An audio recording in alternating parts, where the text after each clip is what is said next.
So as Finchy was just saying, I'm now at a tiny little startup called Accenture. And having come from Apple, which is a design and creative-led culture, I find myself at a part of Accenture which surprisingly is also design and creative-led, which is Accenture Song. And for those of you that don't know, David Droger is the CEO of Accenture Song, and he's the reason I went there. I've always been a big fan of creative people being in charge. There is a small set of creative people that I think should run businesses, and often in the past that was true. In fact, if you look at the holding companies, a lot of the names on the doors are from the ghosts of past creatives. Unfortunately, I think our industry has been taken over by a lot of people in operations and finance. And I think we need more product people in charge, people who understand what we do. So, so I find myself at Song, and one of the things I found is that it's a huge business, a lot of acquisitions, a lot of desire to do really great work. But to be a creative company, I think you need to have principles, right? And so having spent a year and a half there, I started to assemble what I thought were the right principles for Accenture Song. And they're these, which I'm going to go through one at a time. It's a little bit of a reprise of some of the stuff I talked about on Tuesday too. So here are the 7 principles I'm going to talk about. The first one is really more like an introduction to principles, right? Consistent principles, dynamic practices, singular vision, collaborative culture, loose with ideas, tight with execution, creative needs technology, get to deep simplicity, start in the middle, to make new things, remake yourself. So they're the principles that we're using at Accenture Song. And as I said, this is like an intro to why you have principles. So in 2001 at RGA, we won the Nike account, and it became a 17-year-old love affair with a company that I'm wearing their shoes right now. And the first time we went to Beaverton to get sort of onboarded, this was the first thing we saw, which was these sort of founding principles. If anyone's seen that movie, the Michael Jordan movie, I can't remember what it's called, but this is featured prominently. Nike uses these principles every day. And this is, I think, an important part of principles, is that they're not those sort of airy-fairy, we believe in integrity and transparency in the foyer of a business park. Principles that I'm interested in are things that I can use every day in a meeting, when I'm looking at work, and I can ask that question. Is this something, for example, at RGA, we had 10 principles that we sort of developed that were very distinctive, which meant that when I looked at work from someone, and I would say, well, that's not the sort of ideas that RGA does. And they know, because there's sort of these rules of thumb.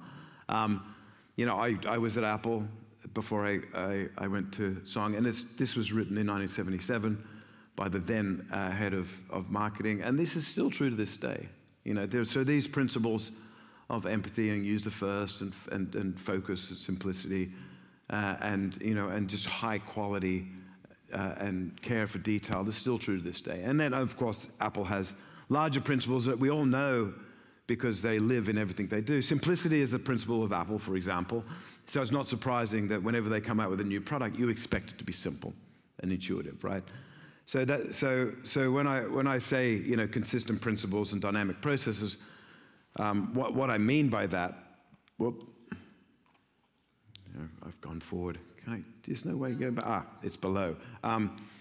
What I mean by consistent principles and dynamic practices is that, especially now, things are changing constantly.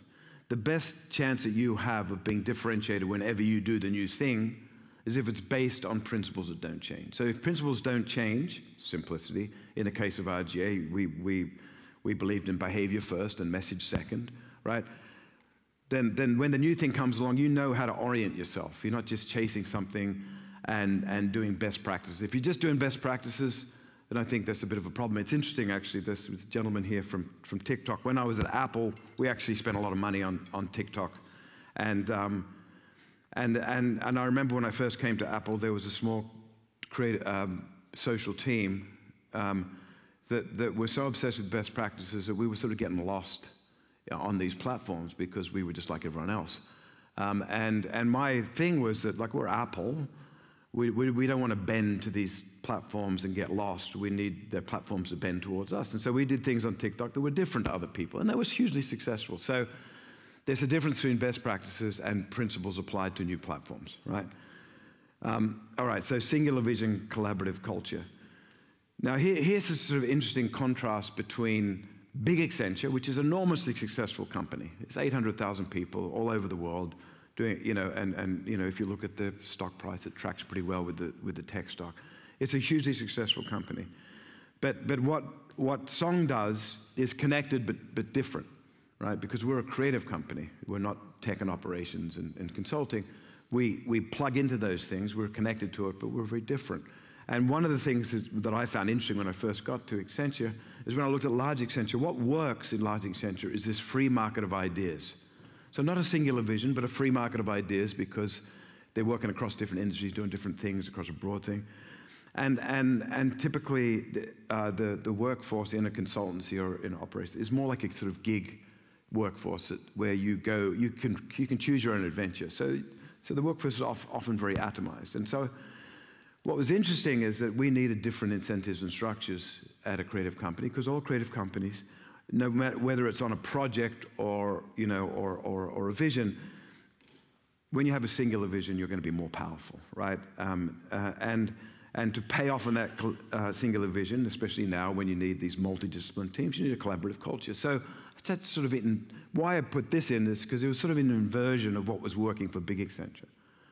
Right, so we needed to establish, okay, so the structures and incentives that work for big Accenture are awesome. They help pay our salaries. But as a creative group of creative companies that are connected, we need to have a singular vision and collaborative culture. So whenever we do a project, let's be really clear about what that vision is so that we can all collaborate around that. Bob Greenberg, who I worked with for many years at RGA, used to say that the best version of this sort of singular vision collaborative culture was the feature film industry, which is the sort of art form of the 20th century. And RGA spent a lot of time being a part of the crawl because they did special effects and titles and everything. And what's interesting about these crawls at the end of feature films is that thousands of people are collaborating, but there's a director. There's a director. And my problem with a lot of companies that try to be creative is that they lose the singular vision because they become cultures of consensus. You can't have a culture of consensus if you're going to have a singular vision. You need a director, right? All right, loose with ideas, tight with execution. This is something that I thought a lot about when I was at Apple. So Apple is famously organized very different to a lot of companies of its scale. It's not organized by business units, it's organized by functional expertise. So the thing about Apple and why they're so good at execution is that if every group is a functional group, so the human interface team is run by Alan Dye, who's a designer, because that's what comes out the bottom of that thing. The Marcom team that I was a part of, there were 3 VPs, me, Tor, and Scott. And we were all creatives because that's what came out the bottom of Marcom, a group of 2,000 people globally. And so Apple, this was something that Steve brought to Apple when he came back in the 90s. But what it created, I think, was an amazing ability to execute. Maybe what they needed more of was dreaming at the beginning of the process, which is really the T stroke in an organizational, the cross stroke in an organizational T. So if the downstroke is execution, the cross stroke is sort of fertilizing the idea that you execute on by collaborating. And so I was really keen to get our diverse group in Marcom to really dream a little bit at the beginning and collaborate in different ways, combine different ways of thinking together, because I knew we could execute. I knew we could execute. There are other places that are really good at ideas but not good at execution, right? So there's these 2 modes that you always need to be thinking about. And as I said, the loose with ideas is you need discipline around it, so you're not so loose that you don't adhere to timelines. But you're loose in that you're experimenting and you're thinking, okay, you know, we're going to put these sort of skill sets together and see what we come up with. And then once you come up with the thing, then you execute. You execute, right? You can't be loose in execution. Creative needs technology. You know, at RGA, we were successful because we were very honest about our medium. We in the early 2000s, shift from being a special effects and titles company to committing to this thing called the internet. The internet seemed like it was going to go somewhere. So we decided to really double down on it, and that was our medium. Our medium was the internet. And the reason that RGA became this sort of Bauhaus of creative, went from being a company that designed hyperlinked brochures to a company that you know, that did great commerce, did great social, did venturing, did, you know, TV, did a whole bunch of things, was that we changed when the internet changed. So we mapped our skill set against the medium that we were using, right? Which was the internet. So at the beginning, you know, when Flash came along, we needed people like Wesley. We needed animators. We needed to understand, you know, how to do that. When e-commerce came along, we needed to figure out how do you design a buy flow. You know, when social came along, we needed to figure out how to decode those pipes, and so on and so forth, right? And so what that meant was every time we needed to do a new thing, because the internet was eating everything, we needed to then build that capability and connect it with everything else. And with the act of connecting it, then we created these new things. So we just need to be honest. Like, I hear creatives talk about, oh, I'm not interested in technology. And the very same creatives have mastered a very specific technology, which is broadcast, which, by the way, when broadcast came along, was treated with such suspicion. If you've seen Mad Men, the TV guy is a media guy with glasses who sits in the corner. He's like the internet guy in 2001, right? Now, I put this image up here because when photography came along, the skill set you needed to be a photographer was you need to be a chemist, because the skill of being a photographer was to fix an image onto a glass plate. And this was before anyone thought photography was an art form. So the sort of quality of these technologies tends to start with technicians. The technicians create they create the possibilities, but the people that create the grammar, the artistic and creative grammar, are creatives, right?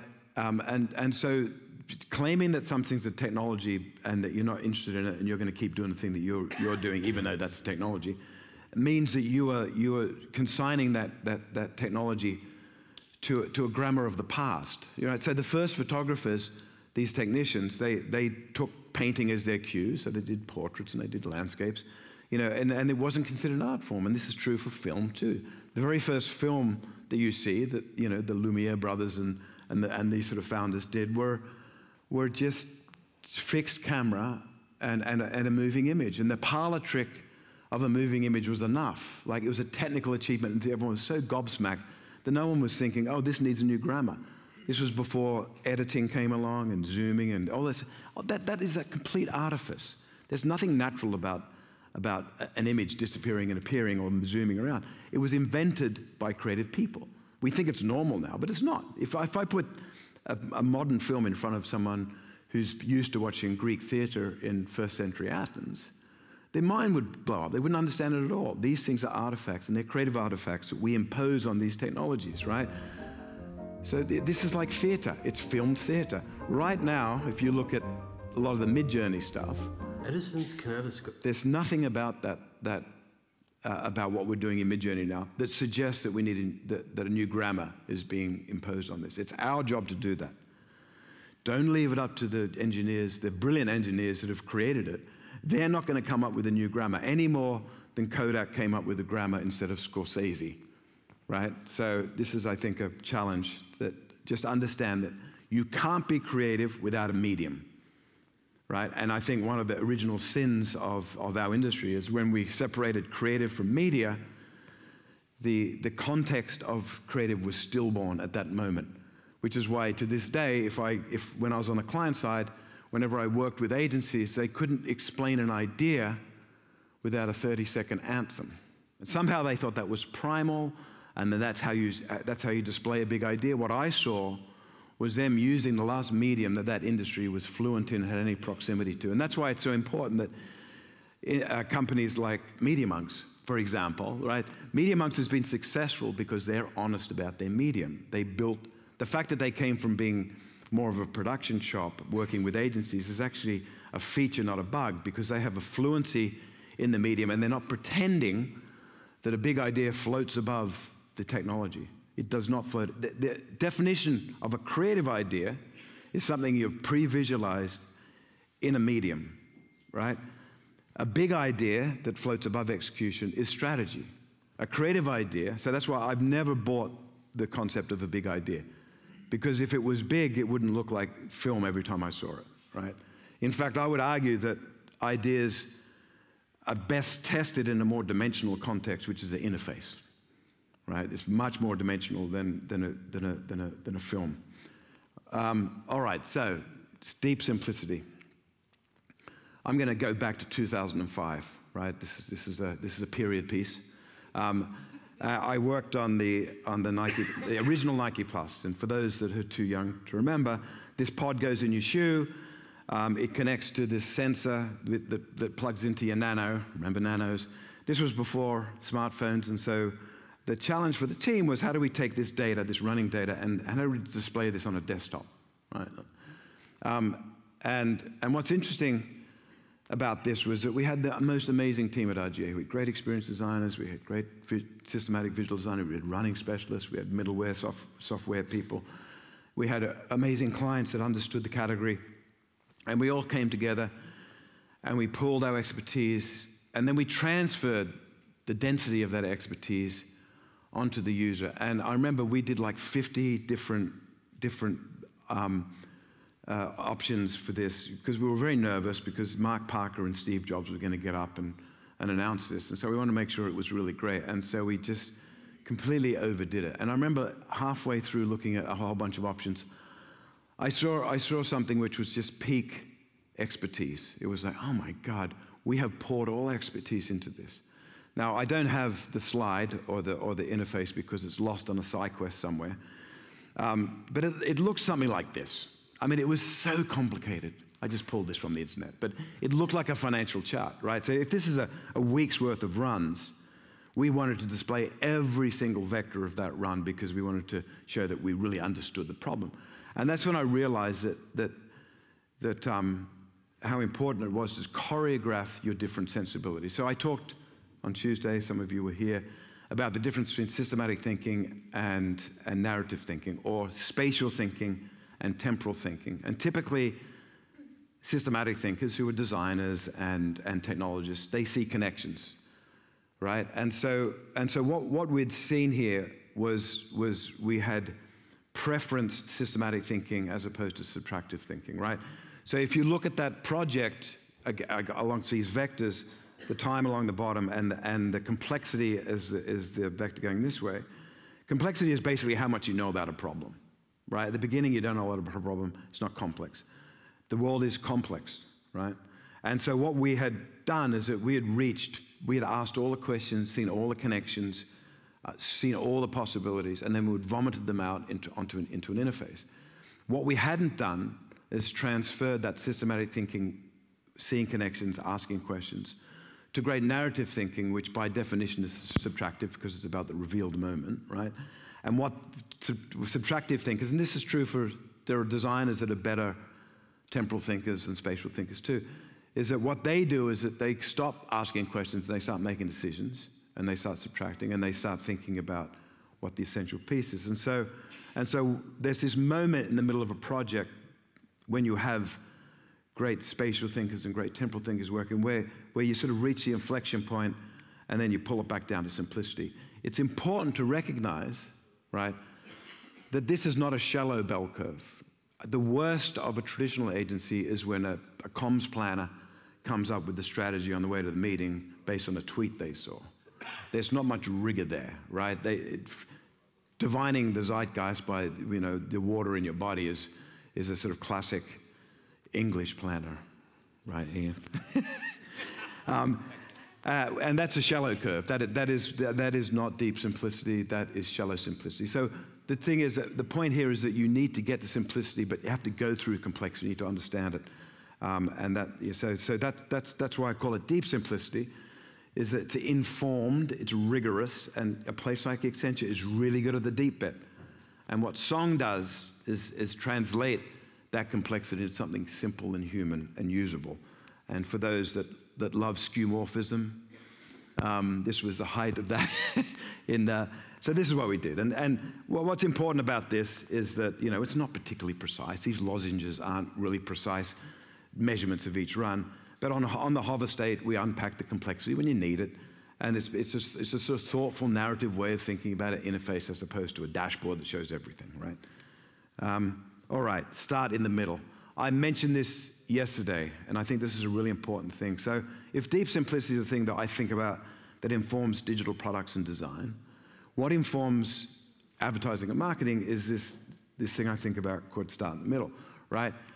So we all know about this funnel. We all also know that it's dead.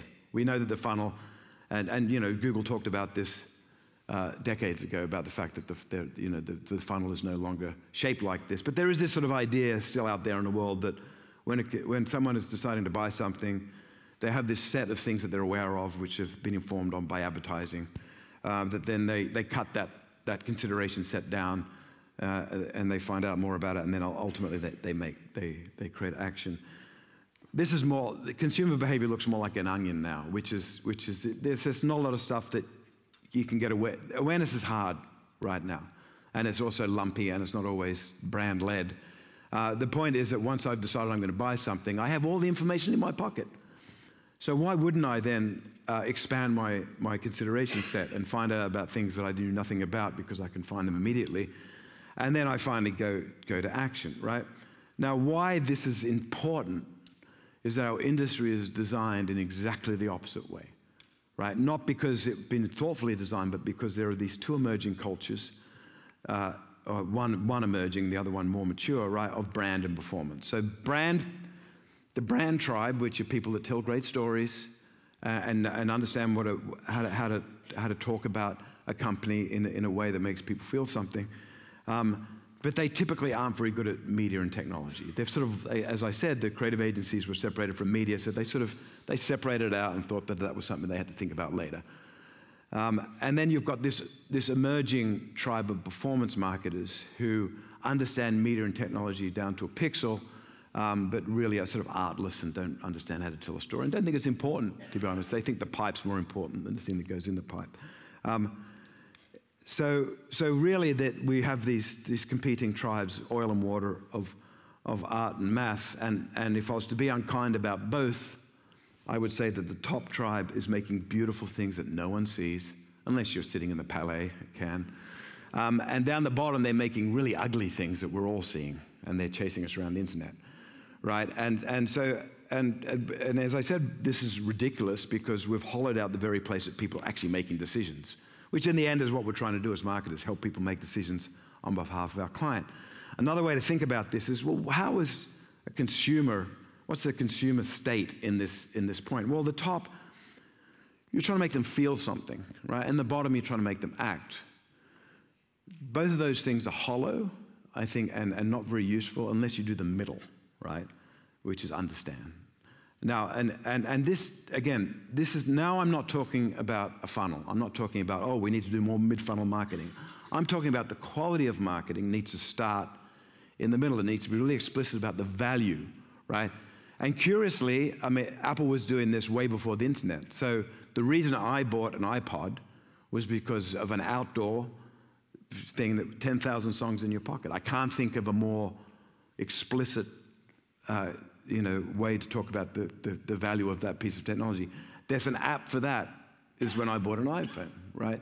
I remember actually seeing an ad at the same time by Motorola for their latest flip phone that Michel Gondry directed, which was like this cardboard person dressed as a phone walking through the street. And I'm thinking, why the fuck am I going to buy a Motorola? I have no idea what this means other than they're trying to make me feel something, but there's nothing underneath it. And the thing that Apple understood was that you can build a brand. In fact, you can build the most valuable brand in the world on the back of really demonstrative product marketing, if you do it well and artful. And in fact, I mentioned this on Tuesday, the only time that Apple did a brand ad in the way that we think about it was Think Different, and that was when Steve came back and they were building beige boxes that crashed, right? And they were almost bankrupt. And so he said, oh, I've got nothing to advertise here. And so until then, we'll tread water with Think Different. And by the way, when Think Different, which the advertising world loves, when that was running, Apple was this far away from bankruptcy.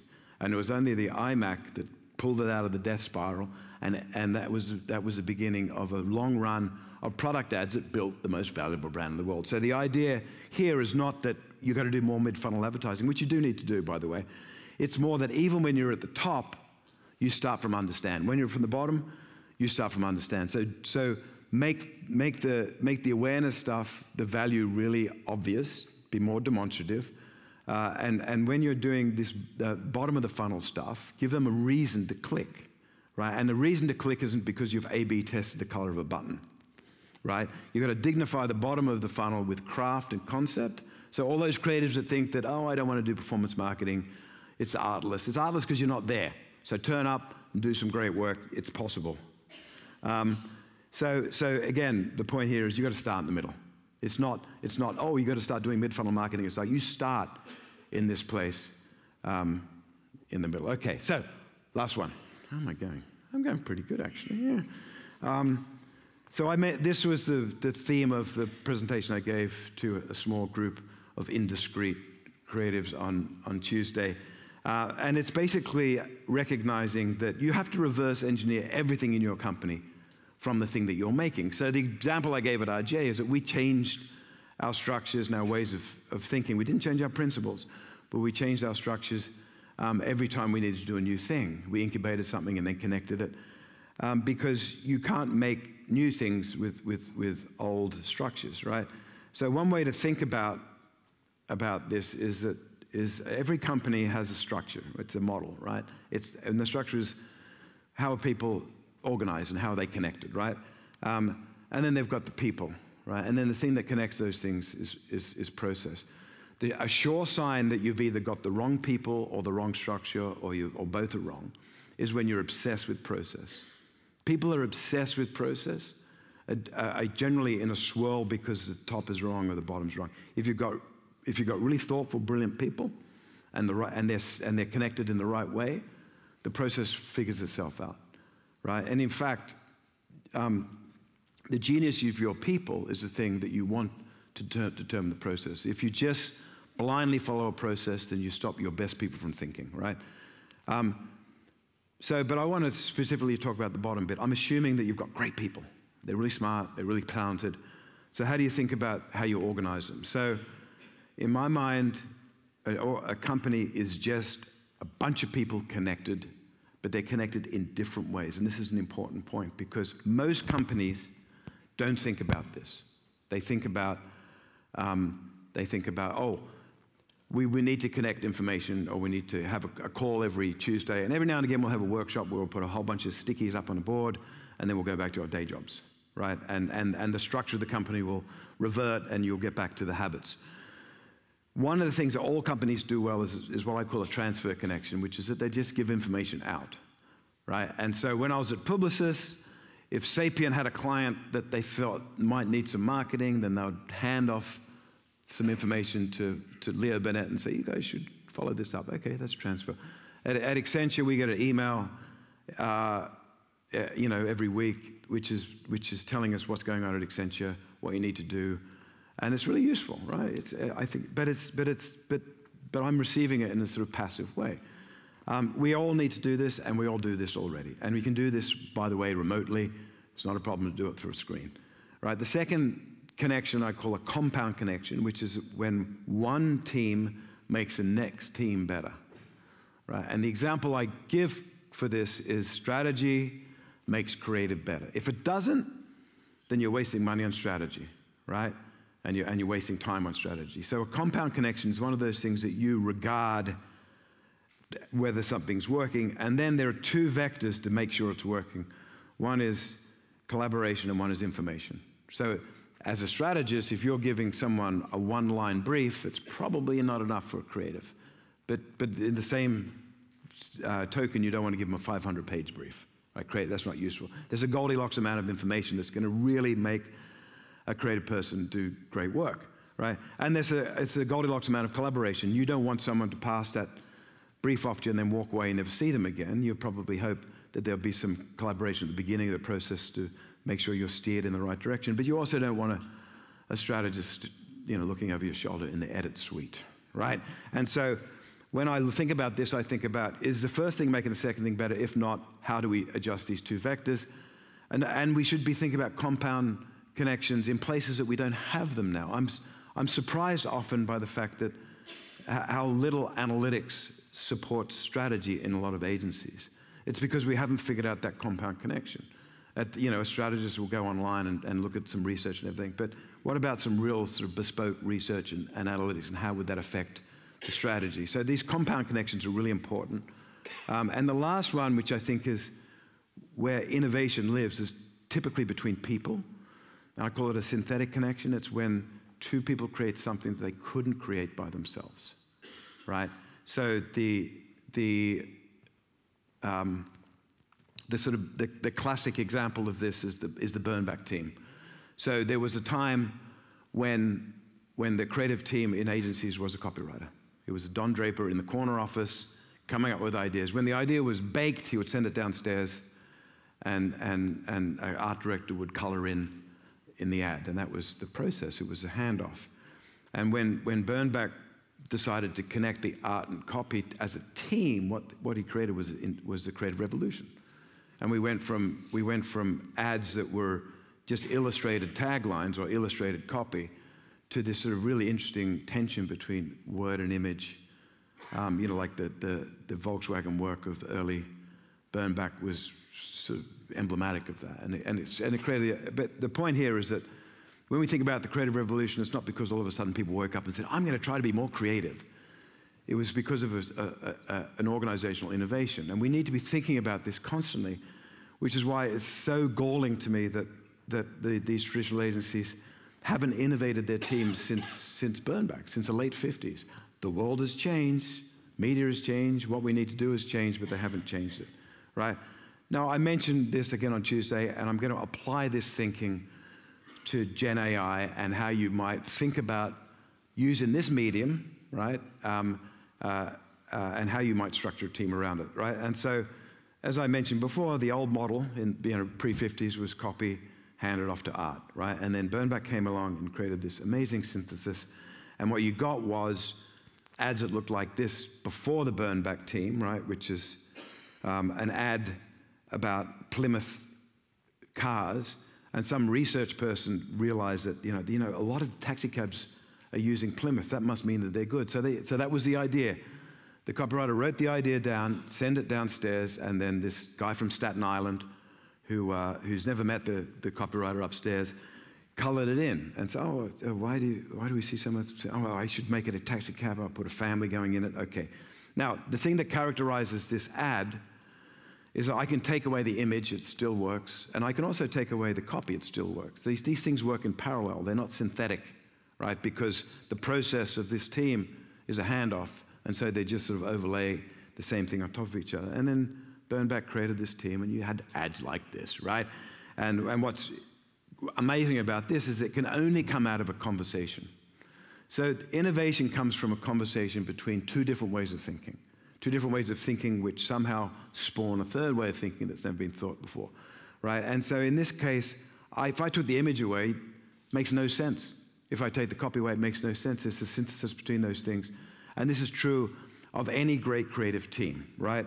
And in fact, at ADCE, what I found was a world, in agency world in the early 2000s, where the traditional agencies had a story, and then they would go to like an organic or a modem media or one of these web shops and say, "We've got this campaign, can you put it into pixels?" Right? And so there was this handoff from storytelling in traditional media down into this new medium. And obviously the results were pretty awful and uninteresting. So I came up with a team structure at RJ, which I called Stories and Systems, right? Systems meaning systematic design. So these are both creative disciplines. They're creative disciplines that are just distinguished by different ways of processing the world. Design is, as I said before, where creatives that process things all at once. They see pattern recognitions, they see connections, and they understand relationships between things. Storytellers are temporal thinkers. They process things one at a time. Their art is the art of the revealed moment. And in between that, you've got both a platform and a behavior and a message. And those two things, when they combine, create the body of work that came out of RGA, right? And so this is an example of that, where in the same year we did a 2-minute video, which we cut down afterwards to make a TV spot. It wasn't the other way around. It was a YouTube video first, we then cut it down. For the World Cup in Brazil with Neymar Jr., got hundreds of millions of views, was hugely successful. At the same time, the same team, but with different configurations, did Beats Music, which was a streaming service, which was the reason that Apple bought Beats. And we got none of that money at RGA. No. So we're at a point now where we've got this sort of relationship where humans come up with ideas and machines extrude those ideas, and that's been changed by this thing called generative AI, where there's actually a conversation between humans and these sort of early versions of generative AI. The most successful right now is text-based because you have more control over it, and it's more useful. The fusion models I think need better interfaces, but we'll get there with that too. But the point here is that I think we're back at the technicians are the people that are defining the grammar of this language. And I was joking about this on Tuesday. If you put a heat map over all the people using Midjourney, then it would be very hot in the South Bay of San Francisco. And the people that are creating all these images in Midjourney, and I love them to death, but they're engineers that are very lonely, and they love sci-fi. And so there's this sort of shiny veneer on top of all these images now that I'm seeing, with the exception of Ian Tate's magnificent and monstrous images. But there is so my point here is that we're in the early days of a medium, and we haven't figured out the grammar of that medium because the technicians are using an old grammar with this magnificent new technology. And we're so excited by the parlor trick of a prompt turning into an image that we're not really regarding it with the sort of taste that like a poem would, right? And yeah, actually, interestingly, if you saw the work yesterday, it was at a whole different level. That when you get artists and people with taste working with these technologies, you get a different result. And so my thing is, okay, so how do you put a team together to best take advantage of this technology? I still think that temporal thinking and spatial thinking together, or design and storytelling, is the sort of foundation. We're not getting away from most of the artifacts that we do living behind an interface when they're being interacted with. So we need to understand behaviors and messages and how those two things relate, right? But we also need creative technologists, right? So sort of front-end technologists that understand how to translate the possibilities of these large general purpose models into really specific applications. Because I think this is the difference. In the past, around AI, there were all these different labs behind closed doors doing interesting applications of AI. We now have these open general purpose models that can be adapted to a million things. And that adaptation from a general purpose model to a specific application is a creative thought. And again, as I said with the art and copy example, this is a synthetic connection, right? And it's mediated by this amazing tool called generative AI. And when this is happening, you're going to come up with stuff where none of these three people can claim to be author of it. It'll be something that they can only do together. So this is a synthetic team. They're having conversations. They're not handing off. They're not treating the AI technologists as production companies, right? They're treating them as creative partners in the same way that the sort of design and story are working together. So to me, that is the way to think about remaking a creative company in response to a new technology, right? I wonder if this is the last slide. I think it might be. It probably is. Yeah. Yes, it is. Yeah.